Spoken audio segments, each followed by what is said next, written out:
Chers amis, une fois de plus, bonsoir. Adama Barrow, le président de l'Assemblée nationale, a été humilié par son propre gouvernement.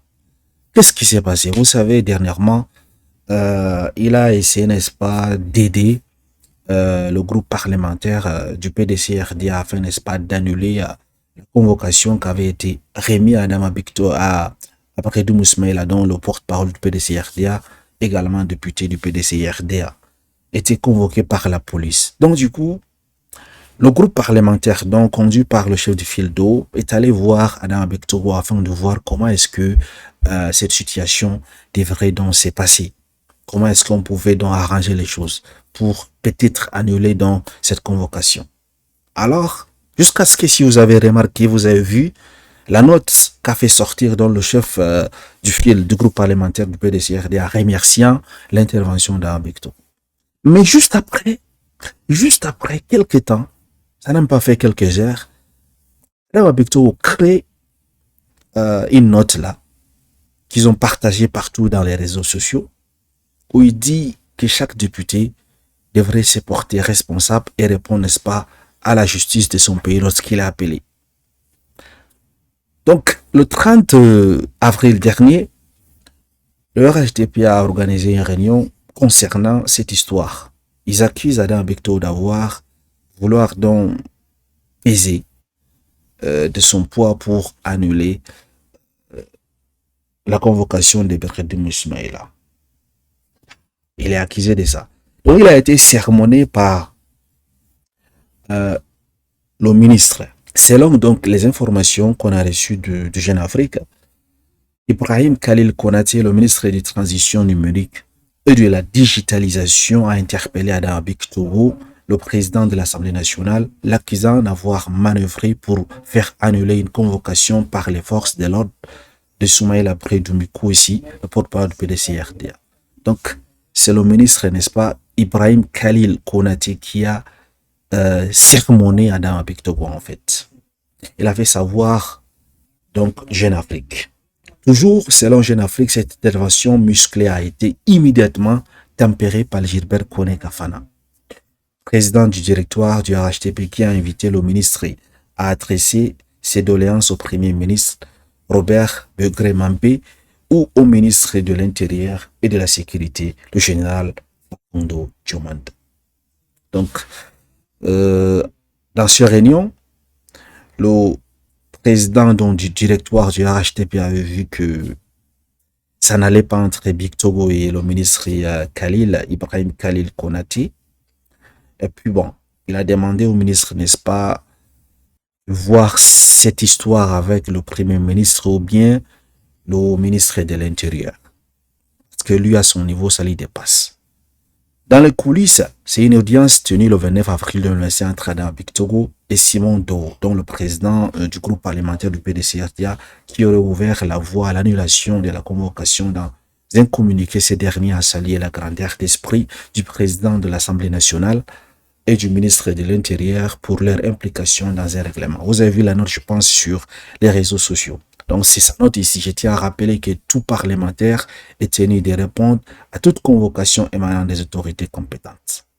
Donc, après que le porte-parole du groupe parlementaire du PDCRDA a donc remercié Adama Barrow de son implication dans l'annulation des convocations contre Doum Ismaïla, quelques heures après, il a donc produit ce communiqué. Je tiens à rappeler que tout parlementaire est tenu de répondre à toute convocation émanant des autorités compétentes. Mais pourquoi est-ce qu'il a fait cela? Pourquoi il a donc changé tout d'un coup comme ça, après seulement quelques heures? Alors que celui qui avait, n'est-ce pas, ouvert la voie à cette annulation. Apparemment, le président Alassane Ouattara aurait intervenu, puisqu'il était en déplacement en France, et puis il a suivi cette affaire. Il a donc, apparemment, il n'était pas content que le président de l'Assemblée nationale essaie, n'est-ce pas, de faire peser voilà, son autorité dans l'affaire judiciaire. Alassane Ouattara n'était pas du tout content. Ils ont demandé de rectifier le tir. Voilà pourquoi alors que, voilà, vous voyez, il a fait son communiqué. Donc, on peut dire qu'il a été reproché non seulement par le ministre de Khalil Konaté, par le Premier ministre, par le ministre de l'Intérieur, mais enfin il a été reproché par le président de la République, Alassane Ouattara. Je tiens à rappeler à tout parlementaire et tenu de répondre à toute convocation émanant des autorités compétentes, a-t-il déclaré Adam Bektoro. Il a dit aussi que l'Assemblée nationale reste attachée au principe sacro-saint de séparation de pouvoir. Finalement, une rencontre informelle entre Prédim Ismaïla et le directeur général de la police a eu lieu avec pour objectif de prendre des dispositions afin d'encadrer des manifestations conclues par Jeune Afrique. Voilà. Ouais, cette histoire, parce que les gens se posaient la question de savoir pourquoi est-ce que Adam Abektogo a fait ses communiqués. Et pourtant, il avait donné sa parole au président donc du groupe parlementaire du PDC-RTA. Mais c'est d'eau. Mais juste après, il a fait son revirement. Ça veut dire que non. Ça veut dire qu'il a été reproché. Ses erreurs ont été tirées. Ouais, un si grand homme a été humilié comme un enfant de 6 ans, comme un enfant de 10 ans.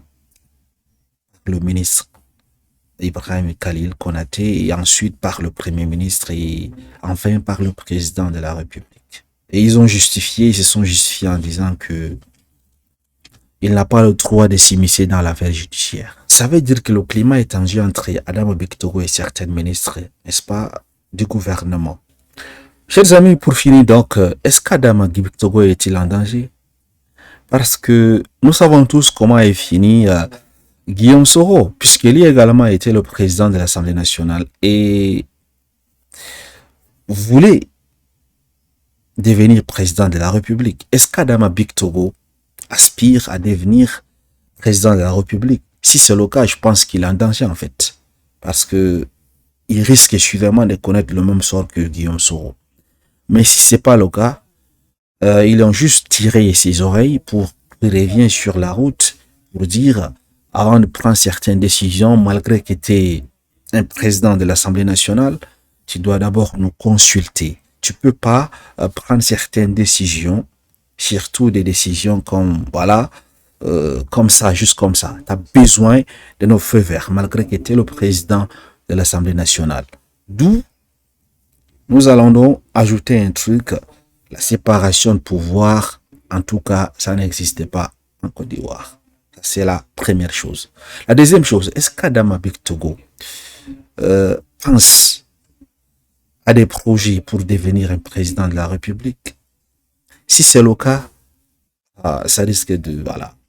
En tout cas, le climat est tendu au sein, n'est-ce pas, du gouvernement entre les ministres et le président de l'Assemblée nationale parce qu'il aurait été ramené à la raison par peut-être 3 ministres et le président de la République qui était en déplacement en France. Donc, que va-t-il donc se passer par la suite? Est-ce que va-t-il être sanctionné, envoyé à l'exil? Ou bien va-t-il être purement et simplement remplacé par une autre personne? Est-ce que sa vie est en danger? Ou bien va-t-il rejoindre Guillaume Soro en exil? Ou bien c'était juste un malentendu entre, n'est-ce pas, le gouvernement, les ministres et lui, et les choses vont s'arranger? Ou bien va-t-il être remplacé par une autre personne à la tête, n'est-ce pas, de l'Assemblée nationale? Dites-moi, qu'en pensez-vous de cette situation?